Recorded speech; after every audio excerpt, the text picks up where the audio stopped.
ഇനിയിപ്പോൾ റഷ്യ എന്നൊരു കാര്യം വരുന്നില്ല. മോസ്കോയിലെ കാർ ബോംബ് സ്ഫോടനത്തിൽ റഷ്യൻ ജനറൽ കൊല്ലപ്പെട്ടതോടെ യുക്രൈനിലെ റഷ്യ ആക്രമണം ശക്തമാക്കി എന്നുള്ള വാർത്ത വരുന്നു. അവിടെയും സ്ഥിതി ഗുരുതരമാണെന്നാണ് വിവരം. അപ്പോൾ അവിടുത്തെ നിന്നുള്ള വാർത്തകൾ എന്താണ് യുക്രൈൻ റഷ്യ യുദ്ധത്തിൽ? ഉക്രൈൻ യുദ്ധം നമ്മൾ റിപ്പോർട്ട് ചെയ്ത് തുടങ്ങിയിട്ട് 4.5 വർഷമായി. പക്ഷെ ഒരു കുറവില്ലെന്ന് മാത്രമല്ല, കൂടുതൽ രൂക്ഷമായിരിക്കുകയാണ്. അതിനൊരു കാരണം ഡൊണാൾഡ് ട്രംപ് ഉക്രൈൻ ആയുധം കൊടുക്കണ്ടെന്ന നിലപാടിലായിരുന്നു. പിന്നെ അവർ തനിയെ നിർത്തിക്കോളും. പക്ഷേ അവിടുത്തെ US കോൺഗ്രസ് ട്രംപിന്റെ നിലപാടിനെ തള്ളി. ട്രംപിന്റെ പാർട്ടിക്കാർ തന്നെ വോട്ട് ചെയ്ത് വലിയ തുക ഉക്രൈന് സൈനിക സഹായം കൊടുക്കാൻ തീരുമാനിച്ചു. അവിടെ ഇവർ വളരെ ശക്തമായിട്ട് രംഗത്ത് വന്നിരിക്കുകയാണ്. ഉക്രൈൻ ഇപ്പോൾ ആക്രമിച്ചിരിക്കുന്ന സ്ഥലങ്ങൾ, ക്രീമിയയിലെ പ്രദേശങ്ങളിൽ ഇന്ധനശാലകളും പെട്രോ കെമിക്കൽ കേന്ദ്രങ്ങളും ആക്രമിച്ചിരിക്കുന്നു.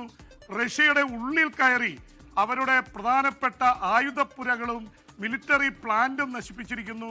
ഇതിന്റെ വാർത്തകൾ കൂടി വരികയാണ്. എന്ന് മാത്രമല്ല, അതിനിടയിലാണ് റഷ്യയുടെ ജനറൽ, അവിടുത്തെ ആയുധപ്പുരകളുടെയൊക്കെ നിയന്ത്രണമുള്ള റഷ്യയുടെ ജനറൽ ഡാമിയർ ഡേവിയെ കാർ സ്ഫോടനത്തിലൂടെ കൊലപ്പെടുത്തിയത്. അതിൽ പ്രതിഷേധിച്ചുകൊണ്ട് അല്ലെങ്കിൽ അതിന്റെ രോഷത്തിൽ അവർ കയറി ആക്രമിക്കുകയാണ്. റഷ്യ ഉക്രൈന്റെ പല പ്രദേശങ്ങളിലും ആക്രമിച്ചിരിക്കുന്നു.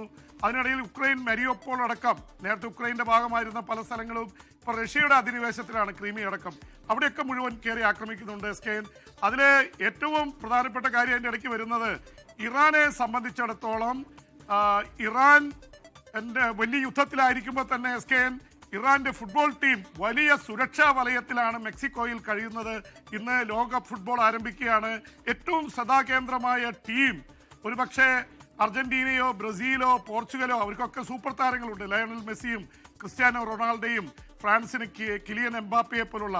പക്ഷെ അതുകൊണ്ടൊന്നുമല്ല, രാഷ്ട്രീയ കാരണങ്ങളാൽ ഇറാൻ എന്ന ഫുട്ബോൾ ടീം വലിയ ശ്രദ്ധാകേന്ദ്രമായിരിക്കുന്നു. ജൂൺ 16 അമേരിക്കയിലെ ലോസ് ഏഞ്ചലസിൽ ഇറാൻ ഫുട്ബോൾ ടീം കളിക്കാൻ ഇറങ്ങുമ്പോൾ ഇവിടെ ഇറാനും അമേരിക്കയും തമ്മിൽ യുദ്ധം നടക്കുകയാണ്.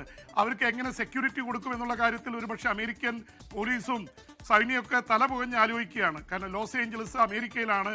അവർ മെക്സിക്കോയിൽ നിന്ന് പറന്നു വന്നാണ് ന്യൂസിലൻഡുമായിട്ട് ആദ്യ മത്സരത്തിൽ അവർ ഏറ്റുമുട്ടുന്നത്. Okay, thank you BP ജെയിം.